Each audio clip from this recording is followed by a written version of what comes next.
클리어 출력이 끝났습니다. 자, 클리어 잘 나오죠? 서포트를 제가 좀 조금 달아가지고 좀 뭉개진 부분들이 있는데 일단은 고이는 게 없어졌네요. 너무 좋습니다. 고이는 부분 때문에 스트레스 많이 받았는데, 야, 역시 그 프랩스 이거 총판이 있어요. 프랩스라고. 거기 가면 설명란이 있거든요. 그래서 레진에 대해서 써니도 되게 설명을 잘 해주셨어요. 그래서 그대로 하니까 네, 정말 깔끔하게 나왔네요. 제가 했던 클리어 중에 가장 깔끔하게 나온 것 같습니다. 나머지 파트들도 이렇게 나와서 한번 뜯어볼게요.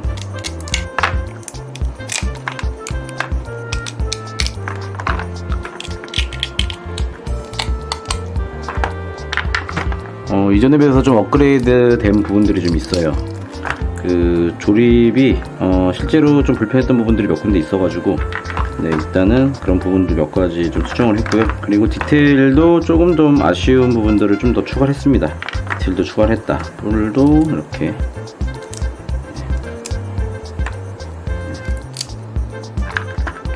이 완전 경화되면 좀 이렇게 이제 서포트 제거하는 게 좀 힘들거든요. 그래서 살짝 안전 경화 되기 전에 뽑아주면 좀 깔끔합니다. 제가 쓰는 이 M710 레진이 조금 출력은 까다롭긴 한데 그만큼 퀄리티는 상당하거든요. 그래서 저는 좀 추천을 많이 해주는 편입니다. 이 레진을. 세팅 환경만 좋다면 정말 좋은 레진이에요.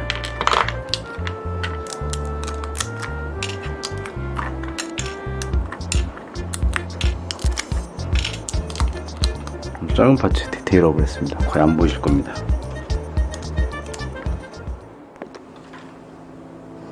자, 이번에도 뭐 자주 보시던 그런 종류의 부품들이죠. 네, 디바인 퍼펙트빌리티 작업을 시작을 하는데 헤드 출력이 완료가 되었습니다.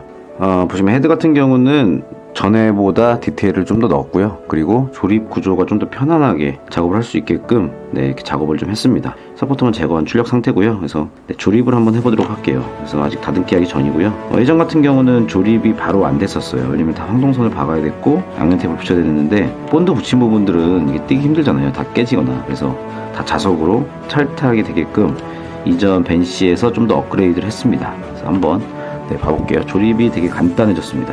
기존에는 이게 따로 있었는데 이번에는 하나로 통일을 했습니다. 그래서 위에 조립, 아래 조립을 편하게 할 수 있게끔 했고요. 그 다음에 LED 구조도 여기에요. 하나, 둘, 셋, 넷, 그 다음에 이런데 클리어 파츠로 그 카메라를 높여을 했습니다. 그리고 뿔 같은 경우도 이전보다 좀 편하게 작업을 제가 했는데 바로 여기를 황동선으로, 여기는 자석으로 하기 너무 작거든요. 그래서 황동선으로 이렇게 해서 딱 꽂아줍니다. 그 다음에 여기 자석 구조가 돼서 바로 이렇게 나중에 이 부분 때문에 되게 그 이동이 좀 어렵거든요. 조립할 때도 그렇고.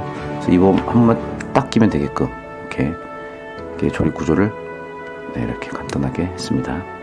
네, 그리고 우선은 여기를 껴준 상태에서 그냥 바로 이렇게 껴주면 됩니다. 자석이 있고 여기 아래 잡아주는 구조가 있기 때문에 네, 흔들림이 없습니다. 그 다음에 이 부분도 전에 작업할 때 되게 힘들었던 부분들인데 바로 자석으로 이렇게 찰타게 되게끔 하고, 이 부분은 어쨌든 빠지는 부분은 아니기 때문에 이거는 고정으로 갑니다. 그래서 LED와 상관없는 부분이기 때문에 네, 여기는 나중에 작업을 하고 붙여줍니다. 그 다음에 딱 붙이고 네, 조립하는 맛이 있습니다. 이번에는. 그리고 옛날에 이 뒷부분이 구조가 좀 복잡하게 했었어요. 근데 되게 단순하게 구조를 만들어서 이렇게 바로 탈착이 되게끔, 여기서 LED 선이 나오기 때문에 여기가 되게 복잡하면 안 돼요. 그래서 되게 간단하게 딱 껴지고, 이 뿔 같은 경우도 여기에 이렇게 껴주고, 여기도 자석이 있습니다. 그래서 이렇게 딱 껴주면 됩니다. 나머지 파츠들도 되게 간단합니다. 여기 뭐 다듬기 하면 되니까 나중에 이런 부분은 다듬기해서 여기다 붙이면 되는 거죠. 그리고 이번에는 이 아랫부분에도 디테일을 좀 넣습니다. 그래서 이렇게 분할해서 도색을 하면 예쁘게 나오겠죠. 이렇게 기존에 했던 작업이라고 해서 되게 빨리 나올 줄 알고 저도 좀 했었는데 생각보다 좀 작업이 오래 걸렸던 이유는, 이게 제가 이제 이런 조립 구조를 좀 더 신경을 썼거든요. 그러니까 내부 프레임 조립 구조를. 그래서 그것 때문에 좀 더 오래 걸렸습니다. 이렇게 해서 최전볼을 이렇게 얹혀주면 네. 그래서 유니콘 헤드는 완성이 되었습니다.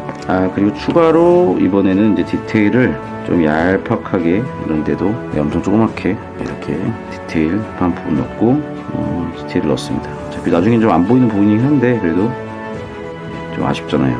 개선 버전 3인데 이렇게 해서 디테일 넣었습니다. 이렇게 마무리할게요.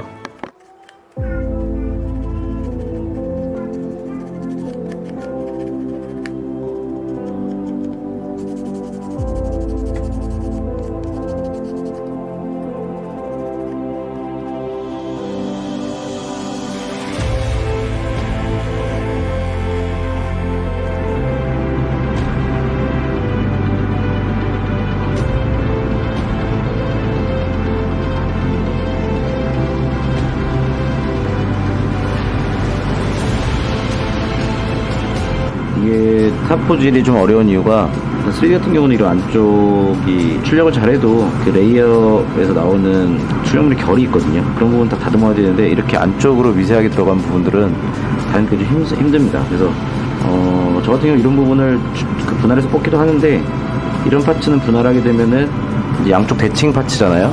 그러면은 이런 대칭이 안 맞을 수도 있어요. 그래서 웬만하면 이런 파츠들은 하나로 뽑고 최대한 다듬기를 편하게 할 수 있는, 잘 깔끔하게 할 수 있는, 편하기보다는 깔끔하게 할 수 있는 방향으로 이제 출력을 뽑고 있습니다.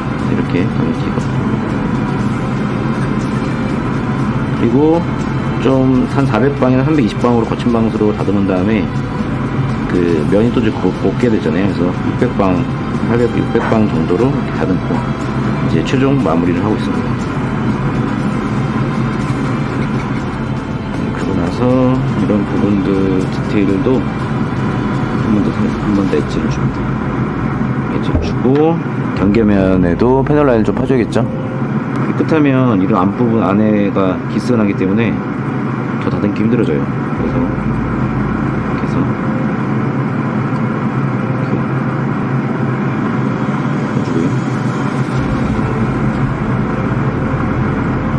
해주고요. 이런 부분들도 보이시는지 모르겠는데 여기 파티 갈았던 부분 이렇게 깔끔하게 가줬습니다. 그래서 이렇게 해서, 자, 파츠를 이만큼 다듬는데 거의 뭐 1시간 넘게 걸린 거야. 1시간이 걸렸네요. 형상도 좀 복잡한 것도 있고, 네, 1시간 좀 걸린 것 같습니다. 이렇게 해서 좀 이따가 서피를 한번 뿌려볼게요. 오케이. 이런 파츠들은 옛날에는 이렇게 표현을 못했었어요. 근데 네, 이런 파츠는 여기다가 쏙 꽂아서 분할 조색을 할 수 있게끔 해놨습니다. 깔끔하게 딱 켜놔도 되죠.